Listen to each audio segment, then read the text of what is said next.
Imagine waking up one morning and discovering that the person you were afraid of had somehow found his way back to your home. Now imagine that, before he arrived, you had already asked for help. You had already spoken to police. You had already tried to protect yourself. You had already told people close to you that you were afraid for your life. And yet, in the darkness before sunrise, that person was still able to get close to you. On the morning of April 20th, 2021, neighbors in a quiet Gold Coast suburb would hear a woman screaming for help. Then they would hear an explosion, and when emergency responders arrived, they would find 27-year-old Kelly Wilkinson critically injured in the backyard of her own home. She would not survive. But what makes Kelly's story especially disturbing is what happened before that morning. Because this was not a story where nobody knew she was afraid. There had been warnings. There had been police involvement. There had been a domestic violence order. There had been allegations of abuse. And there had been decisions made in the weeks before Kelly's death that would later come under intense scrutiny. So who was Kelly Wilkinson, and how did a young mother of 3 end up becoming the victim of one of Australia's most disturbing domestic violence murders? Kelly Wilkinson was a 27-year-old Australian woman and mother of 3. She was not a celebrity. She was not a public figure. She was simply a mother who wanted to build a life for herself and her children. Kelly met Brian Earl Johnston online. In 2011, she traveled to the United States to be with him. The couple married roughly a month later. They eventually had 2 children while living overseas, but their relationship did not remain stable. In 2017, Kelly returned to Australia without Johnston after deciding she no longer wanted to continue the relationship. For a while, it appeared that their marriage was finished. But the relationship was not completely over. Kelly and Johnston eventually reconciled. They had another child, and the family later lived together in Arundel, on Queensland's Gold Coast. From the outside, it looked like an ordinary family home, a mother, a father, 3 children. But behind closed doors, the relationship was becoming increasingly troubled. Brian Johnston was originally from Ohio and had served in the United States Marines. He had been deployed to Iraq on military tours. But by 2021, his relationship with Kelly had deteriorated badly. Kelly wanted to separate.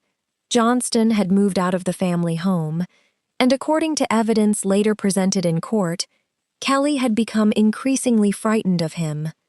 There were allegations of domestic violence. There were allegations of sexual assault. Johnston disputed the sexual assault allegations, but police became involved, and Kelly began reaching out for help. Her family later described how frightened she had become. One of the most heartbreaking moments came when Kelly reportedly confided in her sister during a period when their mother was seriously ill. Kelly told her sister about what was happening in her relationship, and she explained that she wanted someone to know what was happening in case something happened to her. That sentence would later become one of the most haunting parts of the entire case. Because something did happen to Kelly, and it happened only weeks later. In February 2021, allegations were made that Johnston had sexually assaulted Kelly. Those allegations remained disputed by Johnston, but the situation continued to escalate. Kelly was seeking protection. She was communicating with police. She was connected with domestic violence support services. And by March 2021, a domestic violence order had been granted. The order restricted Johnston from approaching or contacting Kelly, except in circumstances relating to their children.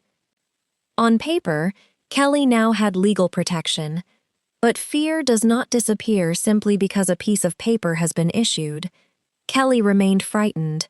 According to evidence later heard by the court, she even created code words with members of her family. The purpose was simple.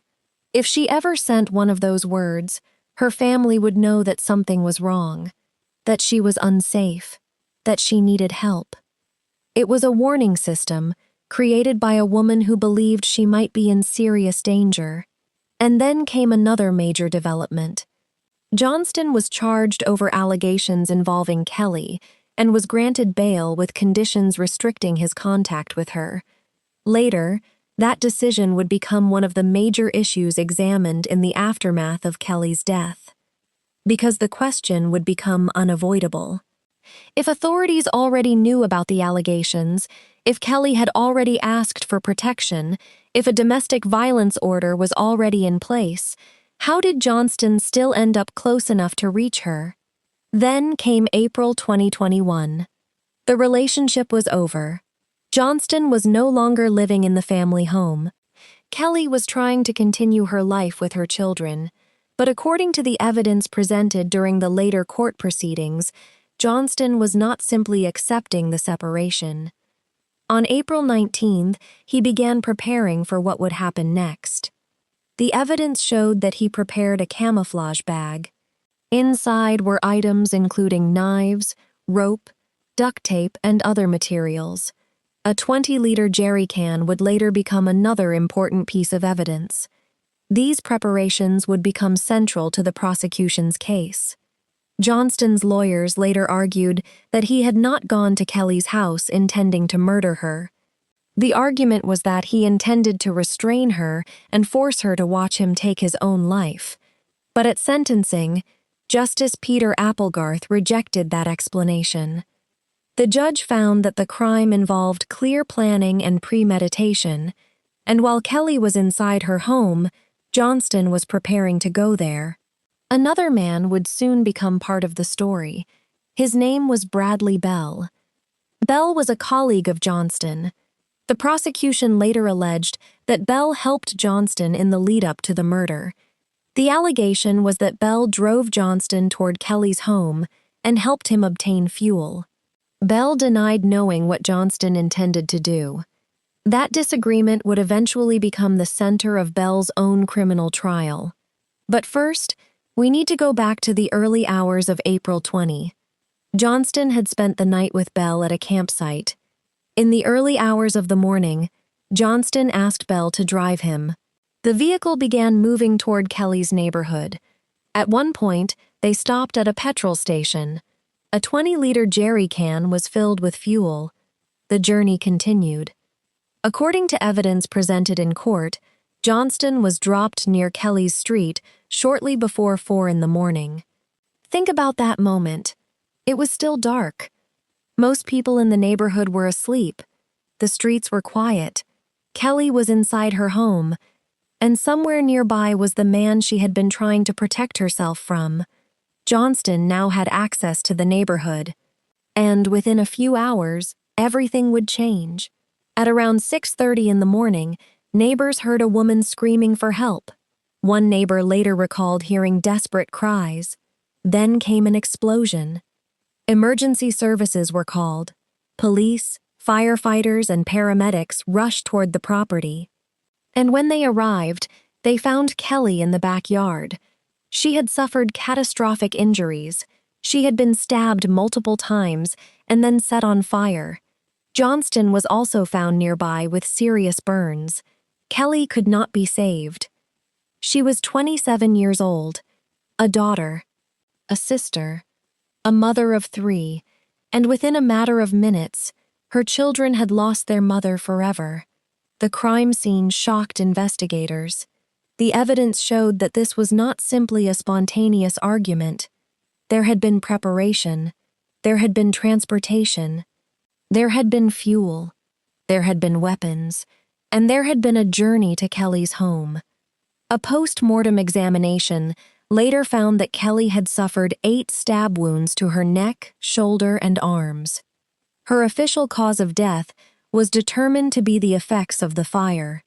Investigators also recovered items including knives, rope, duct tape, and a melted fuel container. Every piece of evidence seemed to tell investigators the same thing. This attack had been prepared for. But investigators still had another question. Did anyone help Johnston? That question led directly to Bradley Bell. The prosecution alleged that Bell knew Johnston wanted to kill Kelly.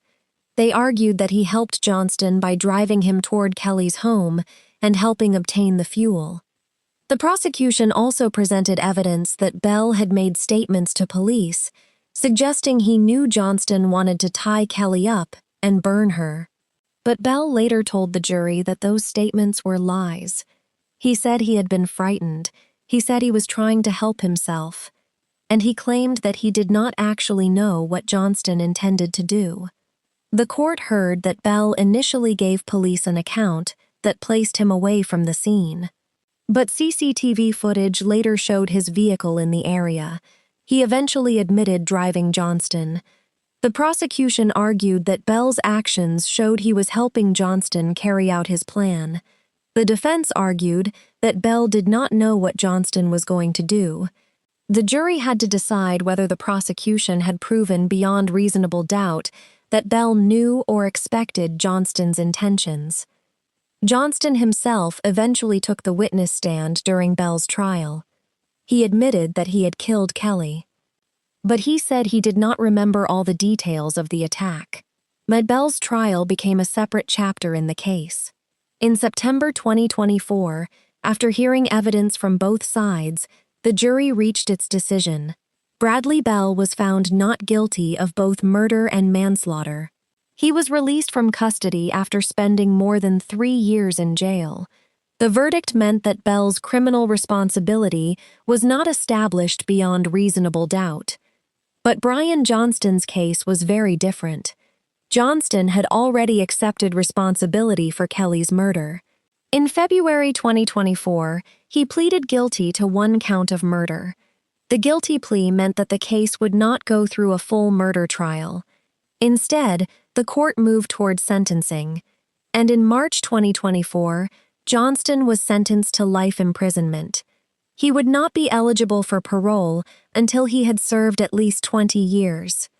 The judge described the crime as horrendous and an extreme act of domestic violence. The sentencing hearing also exposed more details about the relationship and the events leading up to Kelly's death. But for Kelly's family, the sentence did not mean the end of their suffering. In fact, Kelly's sister made a statement that captured one of the most painful realities of the case. Johnston had been given a life sentence, but Kelly's family would also spend the rest of their lives dealing with what he had done. Her children would grow up without their mother. Her sisters would never speak to her again. Her family would never see her walk through the door, and no prison sentence could change that. But there was another question. Could Kelly's death have been prevented? That question became the focus of further investigations.